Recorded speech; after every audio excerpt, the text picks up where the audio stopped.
El último domingo del tiempo ordinario, la Iglesia celebra la solemnidad de Cristo Rey. El himno de la liturgia de las horas resume el sentido de esta fiesta. Se dirige a Jesucristo, como nos dirigimos nosotros ahora al comienzo de nuestra oración, diciéndole: somete a los espíritus rebeldes,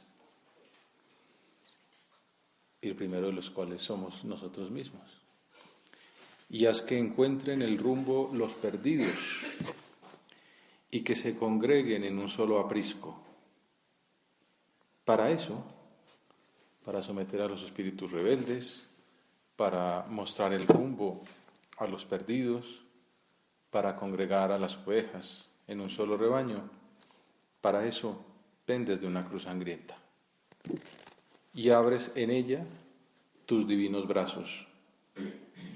Para eso muestras en tu pecho herido tu ardiente corazón atravesado. Ahí tenemos ya resumido todo el sentido de esta celebración y toda la idea que vamos a desarrollar en este diálogo con el Señor.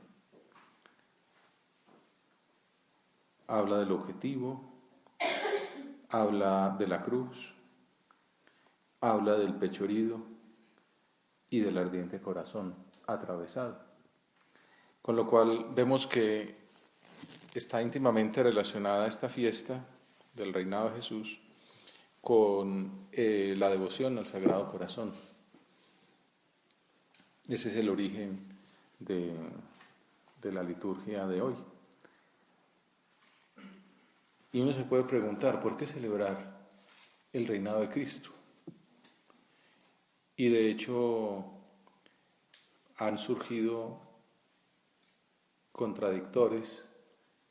Si uno se imagina a Cristo Rey como algunos reyes de la tierra que son poco ejemplares, o que lo han sido a lo largo de la historia.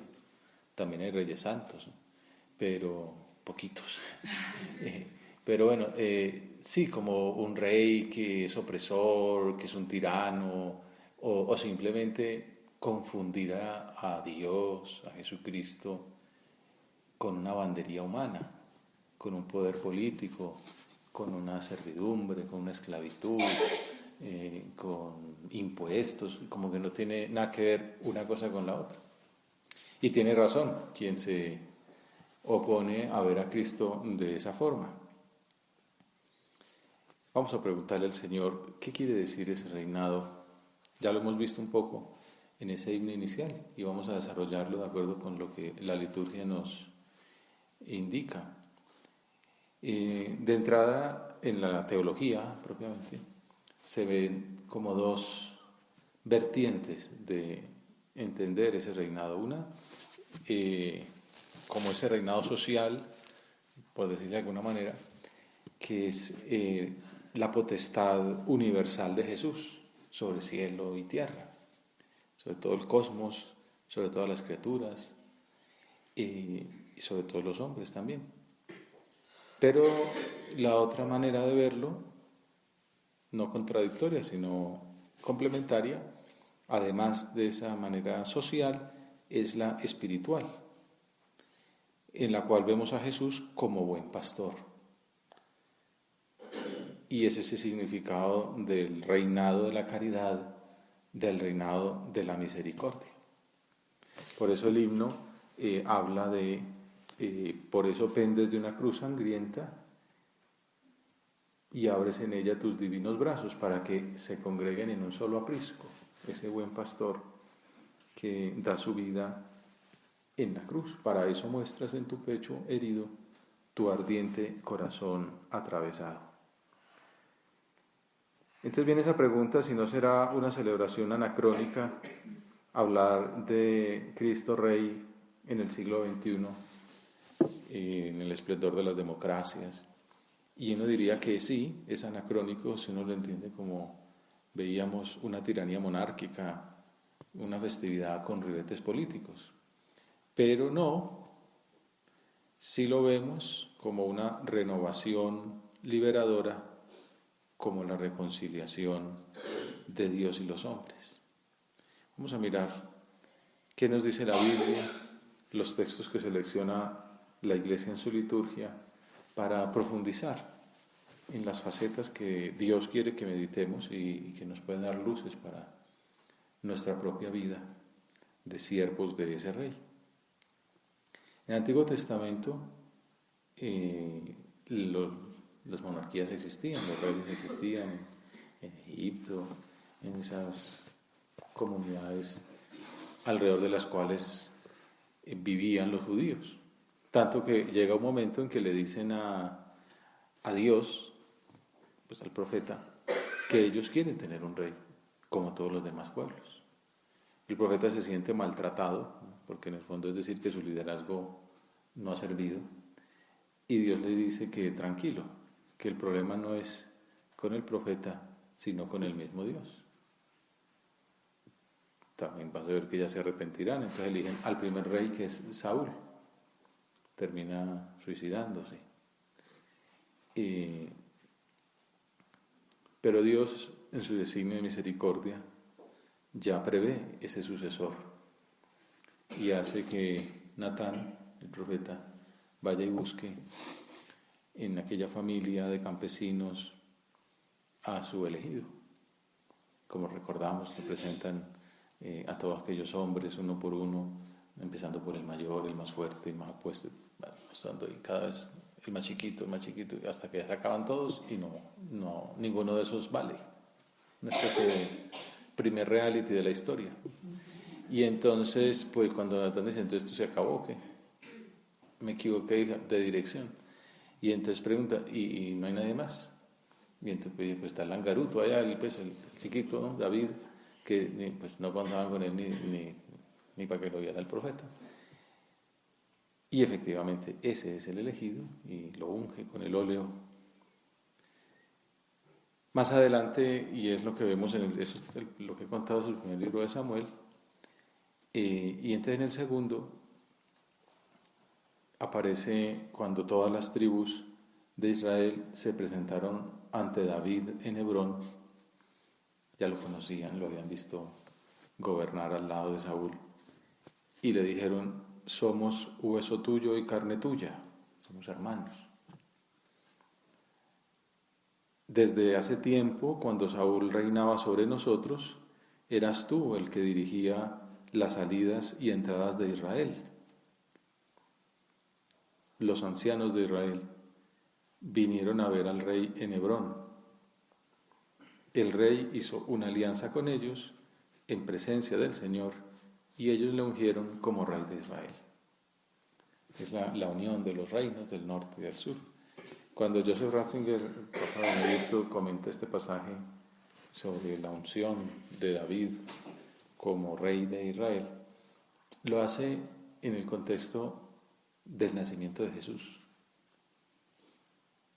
O sea que vemos, lo hace porque así lo hace también Mateo, vemos que este relato es una profecía mesiánica. Hay una frase que le dicen aquellos ancianos de Israel a David, que los judíos vieron que no solamente se aplicaba a él, sino a ese famoso descendiente que sería el Mesías.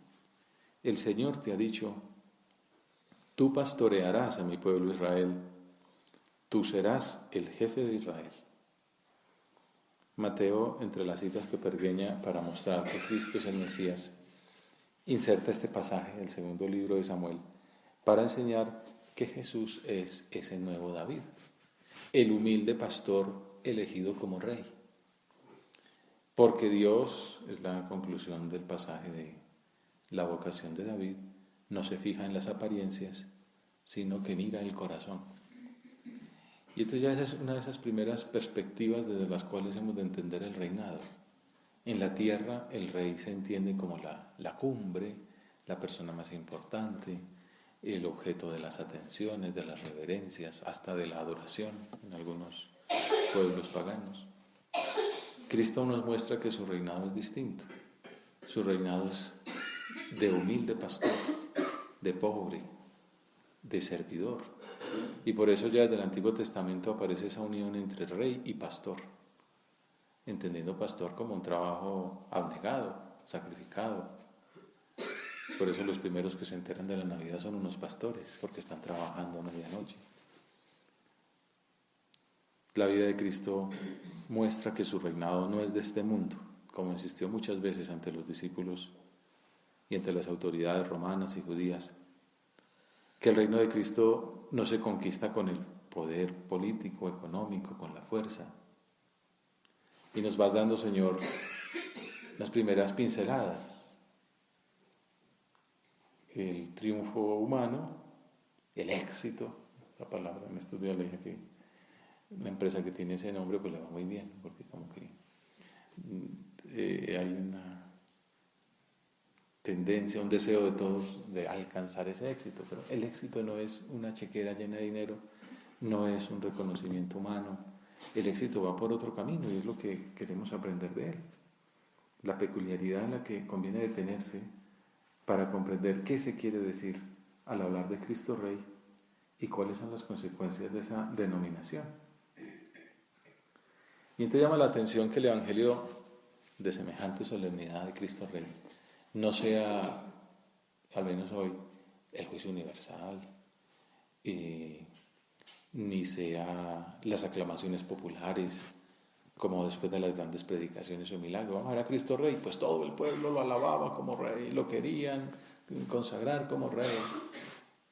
Ay, no se imagina, el pueblo quisiera hacer lo que habían hecho antes con David. Después de una gran predicación, del sermón del monte, de las bienaventuranzas, o después de los milagros, cuando les dio de comer a 30.000 personas. No es ese el Evangelio del día. Tampoco es la entrada triunfal en Jerusalén, cuando la gente va desplegando sus mantos al paso de Cristo, que va montado en el borrico y gritan Hosana, el hijo de David. No. Curiosamente el Evangelio de hoy se enfoca en el Calvario, en el fracaso. Maldito el que cuelga de la cruz, decía en Deuteronomio. Pues ese maldito es Jesús que está ahí colgado, contado entre los malhechores, como un ladrón más, como un delincuente. El pueblo estaba mirando, dice San Lucas, pero los magistrados le hacían muecas, los poderosos, las autoridades, le hacían muecas, diciendo, a otros ha salvado, que se salve a sí mismo. Si Él es el Mesías de Dios, el elegido, también es una tentación diabólica, que ya había sucedido desde el comienzo de la predicación del desierto. Si eres Dios, demuestra que eres Dios, demuestra que tienes poder usándolo en tu servicio. Se burlaban de él las autoridades judías, pero también los soldados romanos. Humillación. El rey es humillado por unos y por otros, por los de su pueblo y por los opresores. Los soldados que se acercaban y le ofrecían vinagre, diciendo, si eres tú el rey de los judíos, sálvate a ti mismo. Había también por encima de él un letrero, que hay un pedazo de ese letrero en la iglesia de Santa Cruz en Jerusalén, en Roma, pero se da uno cuenta que es también una caricatura. El rey colgado de un madero, el rey condenado a muerte, desechado por los romanos, condenado por los judíos. Había encima de él un letrero, este es el rey de los judíos. Para los romanos felices, ¿no? Este es el rey de los judíos, escrito como sabemos en todos los idiomas de la época, que todo el mundo se entere. Lo que vale el pueblo judío, su rey está condenado. Una manera también de oprimir más todavía, o de burlarse de ellos. Miren lo que hacen las mismas autoridades del pueblo con el que es su rey. Me lo entregan a mí para que lo cuelgue. Es todo, podríamos seguir profundizando en la humillación que significa, pero la liturgia nos hace ver, ese es el rey. Scriptum scriptum est, dice Pilato cuando le dicen que quite ese aviso de ahí. Quizá también, por lo que acabo de decir, los judíos dirían, este no es nuestro rey. No, lo escrito está. El Espíritu Santo quiere que quede para la eternidad. Que esto es verdad. Ese es el rey de los judíos. Aquí se habla del reinado de modo caricaturesco, pero todo lo que está en la Escritura tiene su sentido de revelación. Y entonces entendemos que el reinado de Cristo se ejerce desde la cruz. En el prefacio veremos, y son como las ideas a las que llegaremos, que el reino de Cristo es un reino de verdad y de vida, como unas características del reino de Cristo. Cristo es el camino, la verdad y la vida. Bueno, la primera verdad es esta, la primera revelación. El reino es servicio. Y por eso Cristo, que es el Rey, que es el Maestro, que es el Rabino, en la última cena, lo primero que hace es lavarle los pies a los discípulos como un esclavo, ponerse de rodillas después de Benedicto XVI para lavar los pies sucios de nuestros pies sucios, ¿no? Los pies sucios de sus discípulos, como anticipando lo que hará con su muerte en el Calvario. El reinado de Cristo se ejerce desde la cruz. Ese es su trono. ¿Y por qué razón se habla de reinado en esas circunstancias? ¿Qué obras hace desde semejante posición, con esa invalidez, atado con clavos a un madero, humillado ante toda la sociedad? Bueno, continuemos con el relato de Lucas, que es el evangelista de la misericordia, y que uno se da cuenta que este pasaje no es simplemente anecdótico ni circunstancial, sino que tiene un valor revelador muy profundo a la luz de lo que estamos meditando. Y es el diálogo entre los ladrones y Jesús. Uno de los malhechores crucificados lo insultaba diciendo: ¿no eres tú el Mesías? Sálvate a ti mismo y de paso nos salvas a nosotros. Pero el otro, siempre, ya desde Aristóteles, 5 siglos antes de que esto pasara, decía que los personajes hay que entenderlos, es como un test de narrativa, ¿no? Un buen escritor te muestra coherencia en los personajes. Es decir, si es ambicioso, pues tiene que terminar haciendo algo de ambición, robándose un tesoro o algo, ¿no? Y si es noble, se va notando la nobleza, aunque pueda tener algo de miseria, y al final puede, aunque haya tenido una vida accidentada, manifestar esa nobleza. Aquí se nota también el malo o malvado, como es ese ladrón, y pues hasta el final está tratando de robar para sí mismo. Sálvese, pues si le conviene, pero lo importante es que así, a ver si entonces me salvo también, nos hacemos cómplices. En cambio el otro, se le nota que quién sabe por qué había caído en ese mundo, pero tiene un corazón noble en el fondo. El otro responde y lo increpa diciéndole: ¿ni siquiera tú temes a Dios estando en la misma condena? Siendo un miserable pecador, tiene un resto de nobleza para ver, para descubrir a ese compañero como Dios. Ni siquiera tú temes a Dios estando en la misma condena. Nosotros en verdad lo estamos justamente porque recibimos el justo pago de lo que hicimos. Reconoce su pecado. En cambio, este no ha hecho nada malo y lo dice en público delante de todos. Da testimonio, manifiesta su fe. Y decía: Jesús, acuérdate de mí cuando llegues a tu reino. Es de las pocas personas que están allí en el Calvario que tienen esa fe tan grande para descubrir en aquel condenado, en aquel miserable, en aquel desgraciado, a Dios, a Cristo Rey, como él pensaba muy poca gente allá arriba. La Virgen, San Juan y las santas mujeres. Nicodemo, que estaba por ahí entre los del Sanedrín, y poco más. José de Arimatea. Y el centurión romano que empezaba ahí a movérsele el piso ante todas aquellas revelaciones. Jesús, acuérdate de mí cuando llegues a tu reino. Con esa sencilla escena, el evangelista de la misericordia nos enseña el valor redentor de la muerte de Jesús. Cristo reina muriendo. Y por eso la liturgia cita desde el comienzo, con insistencia, esta faceta del reinado de Cristo, para mostrarnos a nosotros que reinamos muriendo, reinamos sirviendo, reinamos sacrificándonos. Cristo es el camino, la verdad y la vida.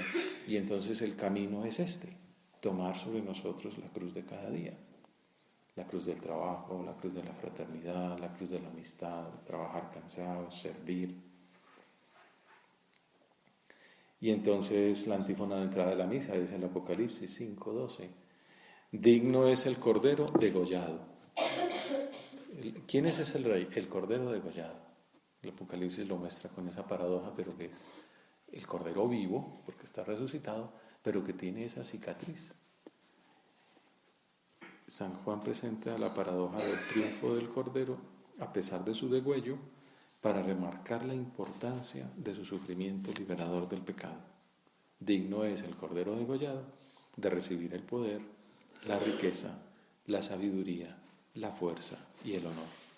Y en la oración de las ofrendas también se agradece el sacrificio de la reconciliación de los hombres. ¿Por qué murió Jesús? ¿Por qué reina? Porque ese fue el camino que escogió para reconciliarnos con el Padre. En el prefacio también se alaba a Jesucristo, sacerdote eterno, que se ofreció a sí mismo como víctima perfecta y pacificadora en el ara de la cruz para consumar el misterio de nuestra redención. Está resumida toda la cristología. Cristo es sacerdote, altar y víctima. Un sacerdote lo que hace es ofrecer sacrificios a Dios en representación de los hombres, pidiéndole al Señor perdón de los pecados. Pues Cristo es ese sacerdote, es Él la víctima ofrecida y es también el altar de la cruz. Y entonces la colecta tiene un verbo que como que resume todo ese efecto redentor del sacrificio de Jesús. Como en el fondo sería, podríamos decir, el programa de gobierno de ese reinado. Y el verbo en latín es instaurare. En español existe la palabra instaurar, que el diccionario la define, nos ayuda para ver los distintos matices, las perspectivas de esa palabra. Establecer, fundar, instituir, y señala como desusados, pero que nos viene bien porque ese instaurar del prefacio pues debe ser también muy desusado, es muy antiguo. Renovar, restablecer, restaurar. Sirve escuchar esos sinónimos para valorar la grandeza de la obra que Jesús ejecutó como sacerdote y rey en el altar del Calvario. Renovó, restableció, reconcilió, redimió. Nos hizo hijos del Padre, hermanos suyos para siempre. Es todo ese encanto que San Pablo comenta en la carta a los Colosenses, que eso sí que es un tratado de cristología, resumiendo la obra del Padre en el Hijo, al que engendró como su Hijo, su imagen invisible, primogénito de toda criatura, en el que fueron creadas todas las cosas, cabeza del cuerpo que es la Iglesia. Y concluye con ese aspecto que nos interesa desde el punto de vista de la fiesta de hoy: reconcilió todas las cosas por Él y para Él, haciendo la paz por la sangre de su cruz. La paz de Cristo viene de este sacrificio. La paz del mundo viene de Dios. Por eso también se dice que su reino no es solamente un reino de verdad y de vida, sino que es también un reino de amor y de paz. Y por eso el Salmo, el 122, es el elegido para la misa de la fiesta que quizá hemos escuchado desde pequeños y nos ha gustado. Hay una canción, una música que es muy pegajosa. Qué alegría cuando me dijeron, vamos a la casa del Señor. No lo vamos a cantar ahora, pero desead la paz a Jerusalén. Vivan seguros los que te aman. Haya paz dentro de tus muros, seguridad en tus palacios. Por mis hermanos y compañeros voy a decir, la paz contigo. Tu Señor bendices con tu paz. Eres el Rey de la paz. Por eso te pedimos, después de las ofrendas, que tu Hijo conceda a todos los pueblos el don de la paz y de la unidad. Tenemos que pedir todos los días la paz en el mundo entero. Y la paz entre los hombres es consecuencia de la paz con Dios. Y fruto de esa paz es esa alegría que tiene que reinar en saberse siervos de tal rey. Y por eso en el prefacio también se menciona al comienzo que el Padre ungió a Jesucristo con el óleo de la alegría. Ese óleo con el que fue ungido David, ese óleo con el que fuimos ungidos nosotros en el bautismo, con el que fuimos ungidos en la confirmación o en el orden sacerdotal. Conformándonos al sacerdocio de Cristo, haciéndonos sacerdotes de nuestra propia existencia, reinando con Él. Sacerdote, profeta, rey, es todo cristiano. La misión de los cristianos es ser sembradores de paz y de alegría, contribuir a la difusión de ese reinado de amor y de paz. ¿Y cómo lo lograremos? Buscando la santidad, luchando por ser santos, por estar con Cristo, y de ese modo contribuiremos a establecer su reinado. Si lo dice esa homilía de Es Cristo que pasa, con la que se cierra ese libro y que es la recomendación del día de hoy. Cristo Rey. Dice ahí San José María, comprometerse a continuar entre las criaturas la misión de Jesús. Esa misión redentora continúa en nosotros hoy. Hemos de ser cada uno de nosotros alter Christus, ipse Christus, otro Cristo, el mismo Cristo. Solo así podremos emprender esa empresa grande, inmensa, interminable, la misión de la redención. ¿Cómo? Siendo otros Cristos, reinando con Él desde la cruz, tomando la cruz de cada día. Si alguien me quiere seguir, tome su cruz cada día, niéguese a sí mismo y que me siga. Solo así podremos emprender esa empresa grande, inmensa, interminable, santificar desde dentro todas las estructuras temporales, llevando allí el fermento de la redención. Reino de justicia, de amor y de paz, reino de santidad, de gracia y de justicia.